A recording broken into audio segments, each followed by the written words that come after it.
Bananas are grown extensively in the western and southwestern regions of Uganda. This region is in fact the food basket of Eastern Africa.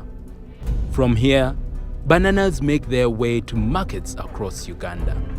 But for all the value they have as a staple food, bananas are not as lucrative a cash crop as they should be. With climate change, temperature and rainfall patterns have become increasingly unpredictable. As a result of prolonged drought, pests and diseases, plantations are being destroyed, resulting in losses for farmers. When the rains don't come, for example, that means production is affected. The bananas, the yields will be low. The yields will be low, for example. Or if the drought is extended, that means that some of the bananas ripen even before they mature. And what does that mean? That the farmer is going to lose income because they depend on bananas for sale for their income. It is for these reasons that UNIDO, with funding from the Global Environment Facility, offered technical support to the communities in the banana growing region most vulnerable to the adverse effects of climate change. So what is UNIDO and Government of Uganda trying to do to address these challenges? One is through value addition. Value addition is a strategy that we are using to extend some of the shelf life of these banana products. For example, when we add value to bananas, we produce products like banana wine, banana juice, chips, crisps, and many other products that come out of banana. So the way bananas that would ripen before they reach the market, the farmers are able to turn them into these products. And these products have a longer shelf life, and therefore they can stay on the shelf a long time, and they can be bought at any time that the buyers are ready to buy them. And therefore they fetch some income for the farmers that others would be lost because of climate change challenges.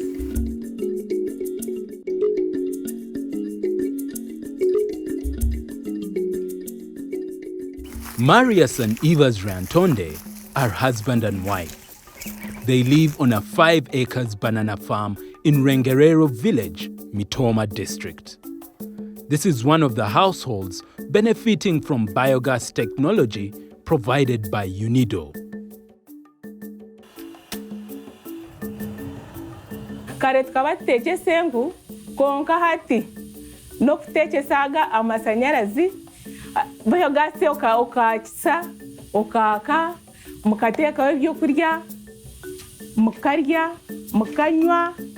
The gas used for lighting and cooking is produced by a biogas digester fed with cow dung that they collect from their 3 cows. Julius Kasibante is the biogas technician that supervised the construction of this digester and now explains how it works. Here, in the mixing chamber, cow dung is mixed with water, as we are seeing. Then after it is mixed, this is a stopper.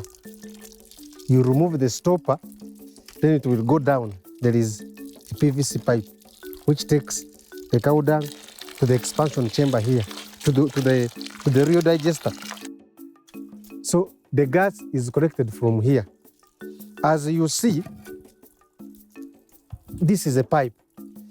This is a doom pipe which brings gas from down there and it takes it to the kitchen. With gas now readily available as a source of energy, the family is saving money previously put to the purchase of charcoal for cooking and purchase of kerosene for lighting. But that's not all. The family is also boosting its banana yield using the dung ejected from the digester as organic fertilizer. This is ready. You can see it is ready to be used. So you can take it direct to a banana plantation. You can take it direct to your garden, to your crops, cabbages, and other greens. UNIDO, provided 200 households in 8 districts with similar biogas digesters. Through this project, it contributes to reduction in wood consumption through use of biogas.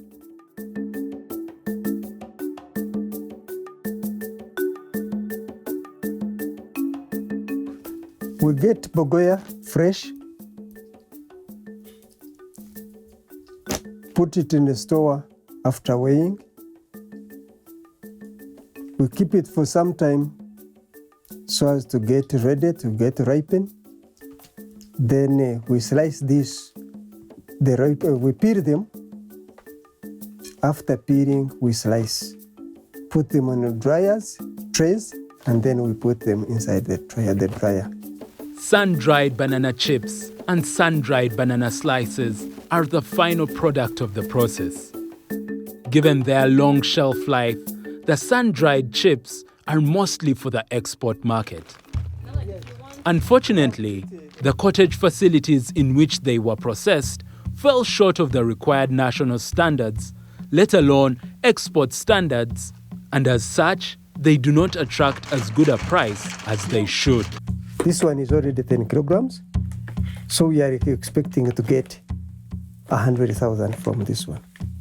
For better business, the Rutunguru cluster needed to ramp up its production capacity while improving the quality of its product. UNIDO supported the group with an upgraded processing facility that meets national standards. The female will use this press for washing as to prepare themselves for the work, because the work done for slicing and other things in the process needs proper standards of hygiene. They use that sink to wash their hands. With the new facility and new solar sun dryers provided by UNIDO, the Rutunguru cluster is optimistic about the future. And since we have been managing to work from the hardship of that small broker we had, we are anticipating that with this new building, new structure, we shall at least double our efforts and have a better, more work than what is expected.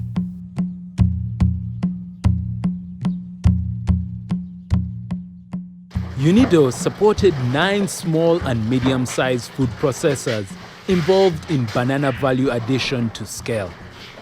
These enterprises include juice and wine makers.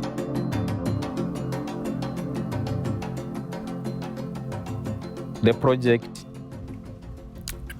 brought the state-of-the-art machinery and factory for juice production. It's set in Bushenyi. The project thought about issues of how we can improve on these products and be able to market them in Uganda and also in the regional market and internationally. Silgard Investments is a wine company found in Barara Town, Western Uganda. This company produces wine from the banana variety commonly referred to as plantain, or matoke in Uganda. But the highly manual processes and modest technology it used limited the amount of wine that is produced. And this was a problem for the company. This is our store, but it's never full. Every time, the vehicles are taken out. Yeah, if we didn't have a market, you'd find it full. But we produce as it is consumed, as it is taken. And as I told you already, our capacity of production is far below the demand for this wine. So this is the time we should upscale so that we can maybe serve many customers out there that want this wine. We have limited our market to southwestern Uganda. That's where we are. But this product is demanded across the country. UNIDO partnered with Silgard to support its scale to the extent that it can meet the demand of a larger market. The construction going on here is courtesy of UNIDO. the banana diversification project. And it's going to benefit us in a number of ways. First, we are going to increase the capacity. Yeah, our production capacity is going to increase because we are going to have a big space where we can have our wine tanks. Then we are going to have also machinery here. Yeah, of course, that will increase our production, our level of production. Besides building the capacity of the company to produce more wine, UNIDO's support also contributed to the production of better wine. By having a new facility that is more automated and that meets the requirements of the Ugandan National Bureau of Standards, Silgad aimed for certification with a national quality mark. 2 years after the construction of the new factory, Silgad was visited to find out if the company has scaled.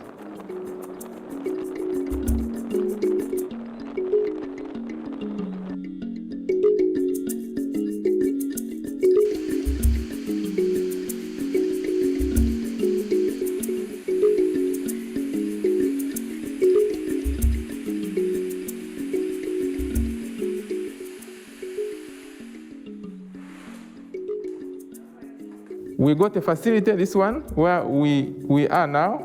This one you can see. And we got machinery also that is here, right on my right-hand side. And it is an automated, fully-fledged wine-producing line. It can fill, it can cap, it can label, it does everything.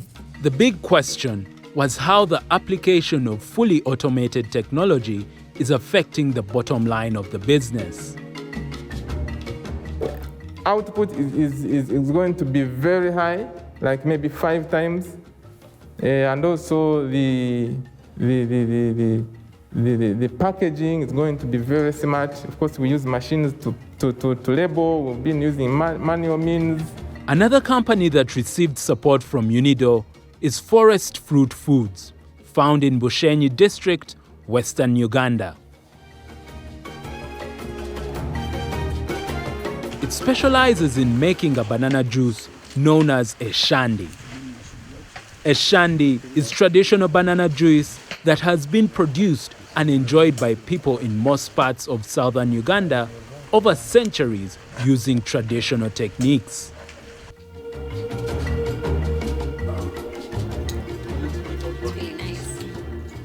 Forest Fruit Foods is simply producing the juice at an industrial level at higher quality. And this has an impact on the local community.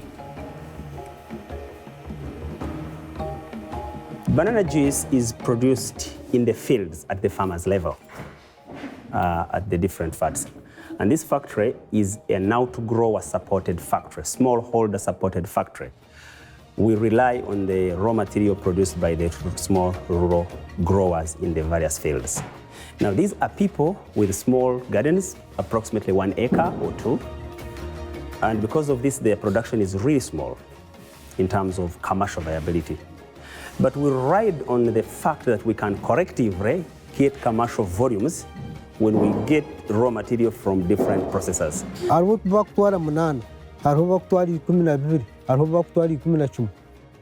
UNIDO's support to Forest Fruit Foods was mainly technological.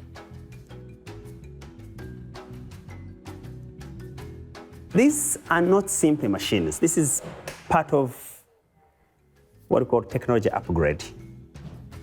We are not bringing in much other than technology. The things we've been doing are now will be done differently. And in this, we're looking at 3 major aspects. We're looking at improving efficiency, improving quality, and we're also looking at improving volumes. Our current production is about 7,000 liters per week. We will be doing 35 to 40,000 liters per week. That's almost 6 times more. 2 years after the first visit to Forest Fruit Foods, another visit was made to find out if the projected capacity has been met.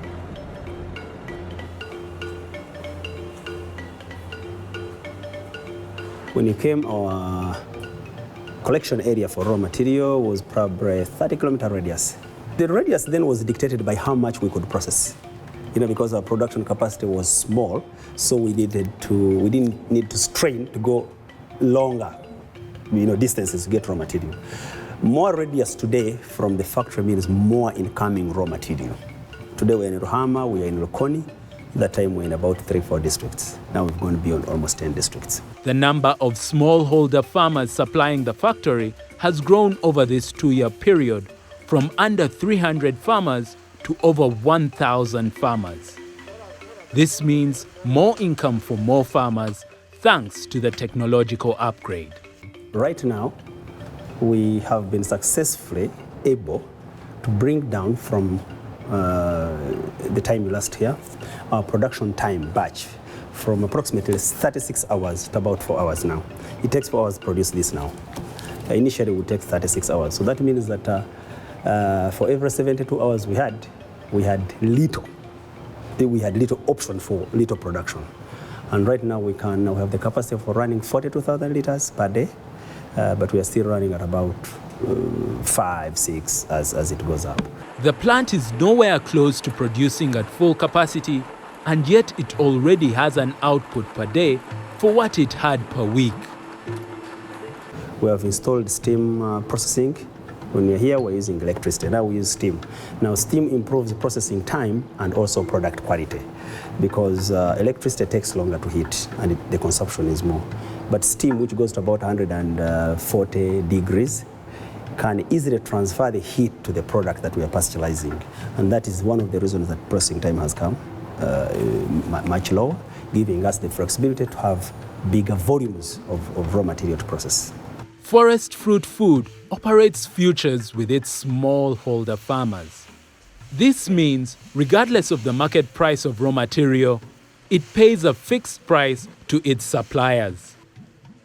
While this may seem disadvantageous to the farmers when the price of raw materials is high on the market, it protects them when the price falls. That is what happened when the price of a bunch of bananas fell 500% following the COVID-19 outbreak to a low of 2,000 shillings or just over $0.50 from an average of $4. And that is what the UNIDO Banana Diversification Project was about, making farmers, farmer groups, and small and medium enterprises in the banana value chain benefit from value addition.